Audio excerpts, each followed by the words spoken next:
Hello, Craven guys. Tim Burnett here. Long time member, well, not that long, but a few years now.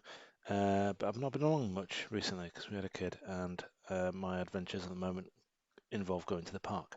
Um, but just before lockdown occurred, me and my mate were due to go up to Scotland for a lovely weekend and decided not to because lockdown was imminent. Decided to take the bikes and do a couple of days bike packing trip from Dent back home to Bingley, staying one night in Malham. So on the Friday night, after an afternoon of packing up our bikes, I'll show you those in a minute, we caught the train up to Dent and we spent the night at the campsite near Cowgill, which is empty at this time of year. The old guy that runs it is about 210. I hope to God I didn't give him coronavirus. I don't think I had it, so that's all fine. But in his house, if you ever get to go, the house is just the most encouraging look back at history. It's like something from the 1940s. It's like James Herriot's just turned up. He's going to melt your cow.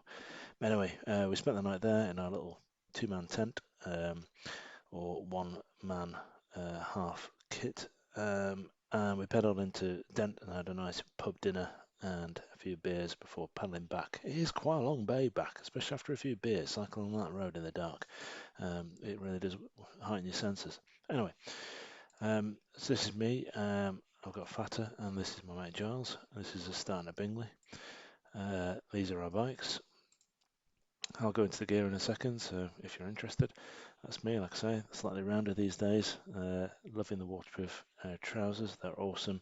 And a nice cycling bib underneath, which is quite interesting to get into when you're in a tent with your mate and you don't wear underwear. Right, so let's have a look at the bike. So I'm going to zoom in here. So these are the bikes there. This is mine. In there, I had some spare clothes. Sleeping bag was in there mainly. A few spare clothes in there.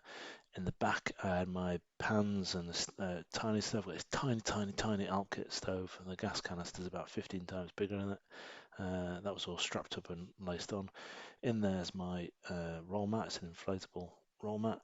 And then these things from Lomo are just awesome. Alpkit sell them, but they're about £1 million, but Lomo sell them for about 20, 30 quid. Just brilliant bike frame job. My mug on there and a little clip.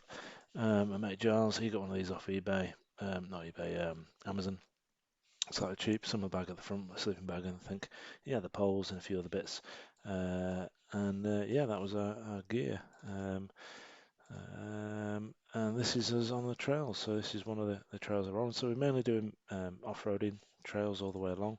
So the day we set off on Saturday morning from Cowgill up the road under the viaduct. It's quite a steep road up, and a nice breeze along there. Then we turned off, I think here, up to Cam End, and down Pennine Bridle Way, around here somewhere. But then we started to get hungry, so it was the first flaw in our plan is that we're not actually taking breakfast with us for the Saturday morning, thinking we'd eat on the way. I described it as eating off the land, but obviously my full intention was to go to cafe. So we dropped down into Horton and Ribblesdale because we were actually going to do a loop out here first. But um, we got into Horton and Ribblesdale, and guess what? Absolutely nothing open until 12 o'clock when one of the pubs did open up, and we had a sandwich in there, which was okay.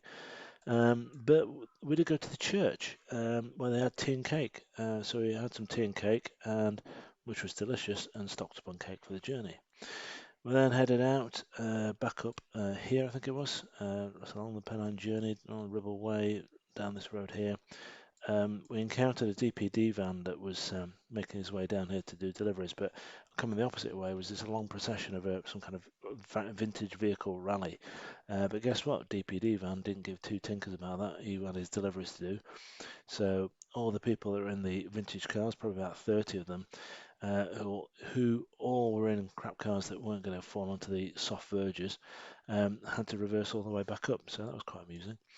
The most disappointing part of the journey, I think, in terms of the tracks and the roads and stuff we went on, was this little loop here. Absolutely terrible. Never do that one ever again. It was just so mossy and muddy and stuff. I'd rather just come down here and nip round. But anyway, we carried on down to Malham Town, round here, round to the Roman Camp Road, which is lovely. That's a really good road, that good little track. And then we dropped down into kind of on spot Malham Cove round here. Where is it?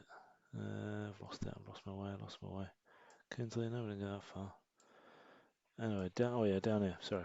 Um, so off down here, and we were going to stay here, but we were told that the owner, whose the campsite wasn't open up yet, was nuts.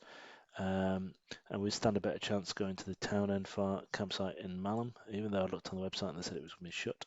So we cycled on into Malham after a lovely soup at the little lady has the kind of food van just there. It was peeing it down with rain. It was freezing cold, so we had some lovely soup. Anyway, into Malham, to the campsite.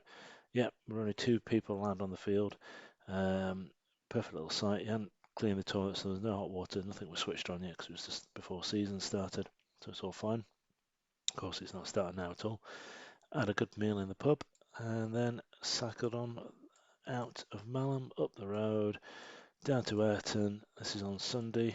And then down through Ashton into Gargrave, and then the intention was to go all the way along the towpath back to Bingley. The problem is, round here they've still not finished, or they've found asbestos, so they put a lovely track between along the towpath, really nice surface between Skipton and Gargrave, but they found asbestos in it, and they keep closing sections off, and it's not logical at all. So you had to do a little bit of stints on the road, which was a real shame. But I don't like riding on the A65 at the best of times. I like driving on it.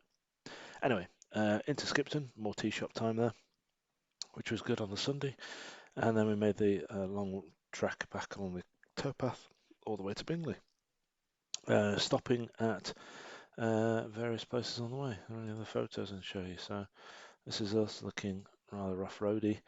Good tracks. It's better when you've got a load of gear on the bike. You don't really want to be on anything too soft when you've got a heavy bike. Giles making his way along. He actually was flying along there, but he looks like an old lady on these photos. His little GPS tracker came in handy because it meant we had to keep stopping and checking we're on the right track. This is me looking good, looking cool, relaxed. Looking sexy. That's a little tent. Two big lads in there. Take a bike lock. Just take a bike lock. It's a lot easier. That's me doing my General Montgomery, pointing out to the hills. And then, yeah, all the way back to Bingers down the towpath. Again, large sections are still being under construction, but at least you can get through them, not block them off. And back to Bingley in time for tea and medals. So that was our mini adventure just before the outbreak. Hope you found that useful and interesting. Thanks for watching.